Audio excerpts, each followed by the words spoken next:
அன்புள்ள பரமபிதாவே, இந்த அருமையான நல்ல நேரத்திற்காய் நாங்கள் நன்றி செலுத்துகிற கர்த்தாவே, துதிக்கும் சோத்திரம் ஆண்டவரே. இந்த நாட்குடி சண்டே கிளாஸ் வேலை தேவரீர் ஆசீர்வதித்து நான் ஜெபிக்கிறப்பா. அதற்கு ஒவ்வொரு பிள்ளைகளையும் தேவராக நீர் ஆசீர்வதித்து ஜெபிக்கிறேன்ப்பா. இன்னும் வர தடைப்பட்ட பிள்ளைகளை நீர் கூட்டி சேர்ந்து நான் ஜெபிக்கிறேன் ஆண்டவரே.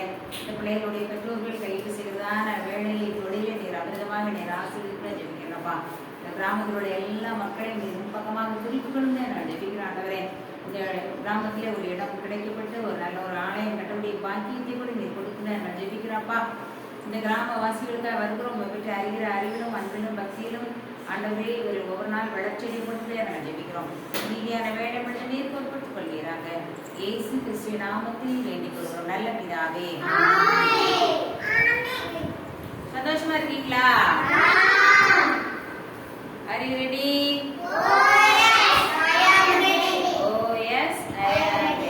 சரி, ஒரு கதை பார்க்க போறேன். இன்னைக்கு ஒரு கதை பார்க்க போறேன். சரியா?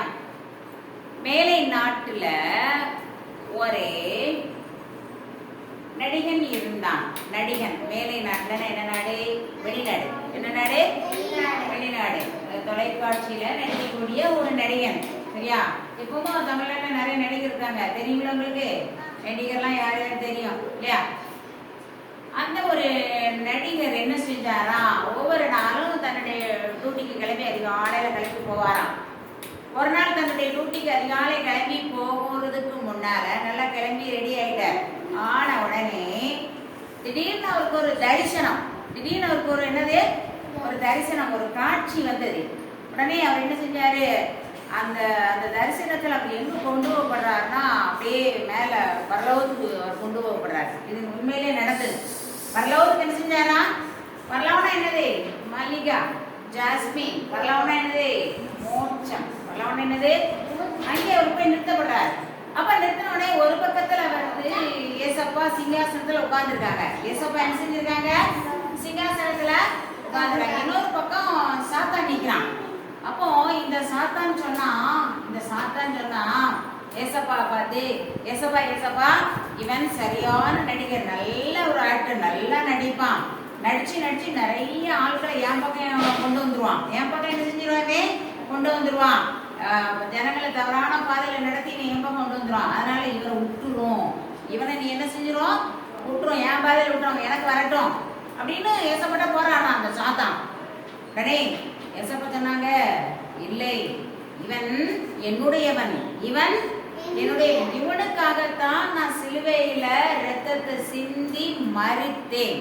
ரத்தத்தை நான் என்ன செஞ்சேன்? ஒரு சொட்டு கூட எனக்கென்று எடுத்துக்கொள்ளாமல் இவனுக்காக ரத்தத்தை சிந்தி நான் மரிச்சேன். அதனால இவன் என்னுடையவன், இவன் என்னுடையவன், இவன் எனக்காகத்தான் வாழுவான் அப்படின்னு ஏசப்பா சொன்னாங்க. அப்படின்னு ஏசப்பா என்ன செஞ்சாங்க? சொன்னாங்க. சொல்லி முடிச்ச உடனே அதை அப்படி பாக்குறான். ஏசப்பாவுடைய முகத்தை என்ன செய்யறான்? இந்த நடிகன் பார்த்தான். ஏசப்பாவுடைய முகத்தை இந்த நடிகன் பார்த்தான். அவருடைய கண்கள்ல ஒரு இறப்பம் இருந்துச்சு, ஒரு கருணை இருந்துச்சு, ஒரு ஒளி இருந்துச்சு, ஒரு அன்பு இருந்துச்சு. ஆனா அந்த சாத்தான் முகத்தை பார்க்க கொடூரமா இருக்கு. எப்படி இருக்கு? இவன் எனக்கு தான் வேணும் அப்படின்னு இருக்கிறான். அவன் கொடூரமா இருந்தான். அந்த முகத்தை பார்க்கவே அவனுக்கு பிடிக்கல. நினைச்சான், உலகத்துல எல்லாரும் சொல்லுவாங்க ஒரு இயேசு கிறிஸ்து உண்டுன்னு சொல்லுவாங்க, அது இவர் தான். அது யாரு? இவருடைய முகம் ரொம்ப அழகா இருக்குது, கருணையுள்ளவரா இருக்கிறாரு, இரக்கமுள்ளவரா இருக்கிறாரு, அவர் சிலுவையில மரித்தார் சொன்னதெல்லாம் இதுக்காகத்தான். ஆகவே நான் ஏசப்பாவோட தான் போவேன், நான் என்ன செய்வேன்? நான் ஏசப்பா பிள்ளையா தான் மாறுவேன் சொல்லி முடிச்ச உடனே தன்னுடைய இடத்துக்கு வெளி செஞ்சுட்டான், வந்துட்டான். தன்னுடைய இடத்துக்கு செஞ்சுட்டான். அந்த அந்த காட்சி என்னைக்கு பார்த்தானோ அதுல இருந்து அவன் ஏசப்பா பிள்ளையாக மாறிவிட்டான். அல்லேலூயா. ஒரு நடிகன் ஏசப்பா பிள்ளைய என்ன செஞ்சுட்டான்? மாறிவிட்டான். ஒரு நடிகனே மாறும் பொழுது நீங்க கண்டிப்பா என்ன செய்யணும்? ஏசப்பா பத்தி என்ன செய்யணும்? ஏசப்பா பிள்ளைகளாக நீங்க என்ன செய்யணும்? மாற வேண்டும். பொய் என்ன செய்யக்கூடாது? சொல்லக்கூடாது. ஒவ்வொரு நாளும் ஆண்டவரை நினைக்கணும். காலையில் எழுந்தோன்னு என்ன செய்யணும்? நினைக்கணும் இல்லையா? கொஞ்ச நாளைக்கு முன்னாடி ஒரு தீ விபத்துல, கொஞ்ச நாளைக்கு முன்னாடி ஒரு தீ விபத்துல 3 வாலிபர்கள் என்ன செஞ்சுட்டாங்களாம்? ஒரே நாள இறந்துட்டாங்க. அப்ப எப்படி இருக்கும்ல? அம்மா அப்பாவுக்கு எவ்வளவு கஷ்டமா இருக்கும். நமக்கு தேவன் என்ன கொடுத்திருக்கார்? ஜீவனை கொடுத்திருக்கிறார். அதற்காக அவருக்கு நம்ம என்ன செய்யணும்? நன்றி சொல்ல வேண்டும். நமக்கு இருக்கிற வீடு கொடுத்திருக்கிறாரு, ரெஸ்ட் கொடுத்திருக்கிறாரு. அதனால அவருக்கு நம்ம ஒவ்வொரு நாள் என்ன செய்யணும்? நன்றி சொல்ல வேண்டும். அதனால யாரை மறக்க கூடாதுமா? ஏசப்பாவை மறக்க கூடாது. ஒரே ஒரு வசனம் சொல்றேன், நீங்க கேளுங்க. இதோ சொல்லு, உலகத்தில் பாவத்தை சுமந்து தீர்க்கிற தேவாட்டுக்குட்டி. இதோ உலகத்தில் பாவத்தை சுமந்து தீர்க்கிற தேவாட்டுக்குட்டி. இதோ உலகத்தில் பாவத்தை சுமந்து தீர்க்கிற தேவ ஆட்டுக்குட்டி. அப்போ இந்த உலகத்தில் உள்ள பாவத்தை போற யார் சுமந்து தீர்த்துட்டா? ஏசப்பா என்ன செஞ்சுட்டாங்க? சிலுவையில சுமந்து. திரும்ப திரும்ப நம்ம தப்பு செய்ய போலாமா? திரும்ப திரும்ப நம்ம தப்பு செய்ய போலாமா? திரும்ப திரும்ப என்ன செய்யக்கூடாது? ஆமா, இதை பார்த்து கொண்டு கேட்டுக்கொண்டு இருக்கிற எல்லாரும் கூட ஏதாவது ஒரு பாவத்தில் நம்ம சிக்கி இருந்தோமே, ஆனால் ஏசப்பாவை நோக்கி பார்க்க வேண்டும். ஆண்டவரே, எனக்கு இந்த பாவத்திலிருந்து விடுதலை தாரும். ஏசப்பா, எனக்கு இந்த பாவத்திலிருந்து என்ன செய்யுங்க? எனக்கு விடுதலை தாரும். நம்மால போக முடியாது, நம்மால அந்த பாவத்தை தீர்க்க முடியாது. ஆனால் இயேசுவே எனக்கு உதவி செய்யும் என்று கேட்கும் பொழுது அவருடைய பாவத்தை தீர்த்து விடுவார். அந்த பாவத்தை செய்யாதபடிக்கு அவர் நமக்கு திரும்ப என்ன செய்வாரா? உதவி செய்வார். அது நல்ல ஒரு வசனம். இதோ சொல்லு, உலகத்தில் பாவத்தை சுமந்து தீர்க்கிற தேவ ஆட்டுக்குட்டி. இதோ உலகத்தில் பாவத்தை சுமந்து தீர்க்கிற தேவ ஆட்டுக்குட்டி. சரியா? ஒரு பாட்டு படிச்சோம்ல, அப்புறம் போகிறவர் போல காணப்பட்டாலும். இந்த பாட்டு எனக்கு ஒரு நாள் அக்காவை நான் பாடணும்ல. இந்த பாட்டுல வந்து ஒரு 2 கதை இருக்குது. என்ன கதை அப்படின்னா, பத்தியில வந்து மோரியாவில் ஆபிரகாமை சொல்லு சொல்லு மோரியாவில் ஆபிரகாமை அவர் காணாதவர் போல் இருந்தார். சொல்ல, ஈசாக்குக்கு மறுவாழ்வளித்து வழி பெருக செய்தார். இந்த பாட்டுல வரக்கூடிய ஒரு அழகான பாடல் வரி. இந்த பாடல் வரி, இந்த பத்தியோட பொருள் என்ன அப்படின்னா, ஆபிரகாம்னு ஒருத்தர் இருந்தார். யார் இருந்தா? ஆமா, அவருக்கு ரொம்ப நாள குழந்தையே இல்லை. பல 100 வருடமா என்ன இல்லை, குழந்தையே இல்லைன்னா திரும்ப ஆண்டவர் அதுக்கப்புறமா ஒரு குழந்தை என்ன செய்தார்? தந்தார். அவன் பேரு ஈசாக்கு. அவன் பேர் என்னது? ஈசாக்கு. இவன் பேர் என்னப்பா? ஜெகதீஷ் மாதிரி கொஞ்சம் இவ்வளவு தண்டி வந்த உடனே ஆண்டவர் சொல்லுவாரு, ஈசாக்க, நீ மோரியா மலையில போய் எனக்காக பலியிடு. எனக்காக என்ன செய்யணும்? பலியிடுன்னு சொன்னாங்க. யாராவது ஒத்துக்கிடுவாங்களா? உங்களை வெட்டணும் அப்படின்னு ஒத்துக்கிடுவாங்களா? எந்த? ஆனா இந்த ஆபிரகாம் என்ன செஞ்சாருன்னா, அந்த ஈசாக்க அந்த மோரியா மலை மேல போய் பலியிட ஆரம்பிச்சார். நல்ல விறகெல்லாம் அடுக்குனாங்க. அந்த ஈசாக்கு அதுல படுக்கப்பட்டாங்க. அதை வெட்ட போனாங்க. வெட்ட போகும்போது வானத்தின் சத்தம், ஆபிரகாமே உன் கையை நிறுத்து அப்படின்னு. உடனே அவர் நிறுத்தின உடனே அப்போ வந்து ரொம்ப சந்தோஷம். ஆபிரகாம் கேட்பான், ரொம்ப சந்தோஷம். இதுல இருந்து நீ எனக்கு கீழ்ப்படிந்தபடியால் ஆனால் அப்படின்னு ஆண்டவர் ரொம்ப வந்து அந்த நேரத்துல ஆபிரகாமை வந்து அப்படியே ஒரு வாழ்க்கை பேசுவார். நீ என்னுடைய சத்தத்துக்கு கீழ்ப்படுத்தபடியால் அப்படின்னு சொன்னோடனே அவர் விசுவாசிகளின் தந்தை என்று அவர் நினைச்சுகிறார், அவர் அழைக்கப்படுகிறார் இல்லையா? அப்போ அந்த நேரத்துல ஈசாக்கினுடைய சந்ததியை என்ன செய்வார்? அவர் பருகி பெருக பண்ணினார். இதே கதையில இன்னொன்னு வந்திருக்குது. ஏசப்பா வந்து ஒரு கப்பல்ல போயிட்டு இருப்பாங்க. போயிட்டு இருக்கும்போது நிறைய பேர் அவர் கூட வருவாங்க. பட்டோடனே அவர் கீழ்த்தட்டில் படுத்துறாரு. கீழ்த்தட்டில் படுத்து என்ன செஞ்சுருவாரு? உறங்கிடுவார். உடனே காற்று, மழை, புயல் வேகமா அடிக்கும். கப்பல் இந்த பக்கமா அந்த பக்கமா அப்படி ஆடுது. கப்பல் கவிழ போற மாதிரி வருது. புயல் காத்து அடிக்குது. அடிச்ச உடனே எல்லாரும் எழுந்தாங்க, கீழே போனாங்க. அந்த தட்டுல ஏசப்பா தூங்கினாங்க. ஆண்டவரே எழுந்திரியும், இப்ப காற்று அடிக்கிறாங்க, சாக போறோம் அப்படிங்காங்க.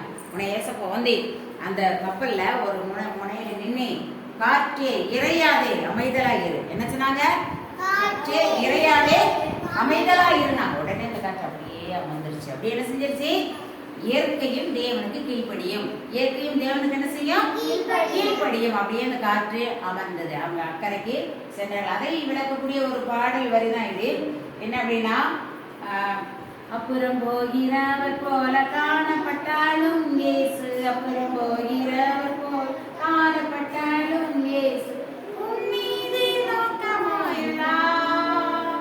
உன் நினைவெல்லாம் அவர் அறிவார். உன் மீது நோக்கமாயுள்ளார். உன் நினைவெல்லாம் அவர் அறிவார். காக்கின்றவர் உறைவாக்கின்றவர் தோளின் மேல் சுமக்கின்றவர். காக்கின்றவர் உருவாக்கின்றவர் தோளின் மேல் சுமக்கின்றவர். ஆண்டவர் உங்கள் தோளின் மேல் என்ன செய்வானா? சுமப்பார். அடுத்த பத்தி பார்க்கிறோம். மோரியாவில் ஆபிரகாமை அவர் காணாதவர் போல் இருந்தார். மோரியாவில் ஆபிரகாமை அவர் காணாதவர் போல் இருந்தார். ஈசாக்குக்கு மறுவாழ்வளித்து பழுகி பெருக செய்தார். ஈசாக்குக்கு மறுவாழ்வளித்து பழுகி பெருக செய்தார். அப்புறம் போகிறவர் போல காணப்பட்டாலும் இயேசு, அப்புறம் போகிறவர் போல காணப்பட்டாலும் இயேசு உன் மீது நோக்கமாயுள்ளார். உன் நினைவெல்லாம் அவர் அறிவார். காக்கின்றவர் உருவாக்கின்றவர் தோளின் மேல் சுமக்கின்றவர். கப்பலின் அடித்தட்டிலே அவர் காணாதவர் போல இருந்தார். கப்பலின் அடித்தட்டிலே அவர் காணாதவர் போல இருந்தார். எழுந்து வந்தார், அதட்டி சென்றார். எழுந்து வந்தார், அதட்டி சென்றார். அக்கறை கடந்து சென்றனர். அக்கறை கடந்து சென்றனர். அப்புறம் போகிறவர் போல காணப்பட்டாலும் இயேசு, அப்புறம் போகிறவர் போல காணப்பட்டாலும் இயேசு உன் மீது நோக்கமாயுள்ளார். உன் நினைவெல்லாம் அவர் அறிவார். உன் மீது நோக்கமாயுள்ளார். உன் நினைவெல்லாம் அவர் அறிவார். காக்கின்றவர் உருவாக்கின்றவர் தோளின் மேல் சுமக்கின்றவர். காக்கின்றவர் உருவாக்கின்றவர் உன்னை தோளின் மேல் சுமக்கின்றவர். ஆண்டவர் உன்னை நேசிவார், காக்கிறார். உன்னை உருவாக்கினவர் அவர், உன்னை பாதுகாக்கிறவர் அவர். உன்னை ஒவ்வொரு நாள் எதில் சுமக்கிறாரா? தோளின் மேல் என்ன செய்யறாரா? சுமக்கிறார். அதனால எப்பவுமே ஏசப்பாவுக்கு பயந்து அஞ்சி நடக்க வேண்டும். தேங்க்யூ.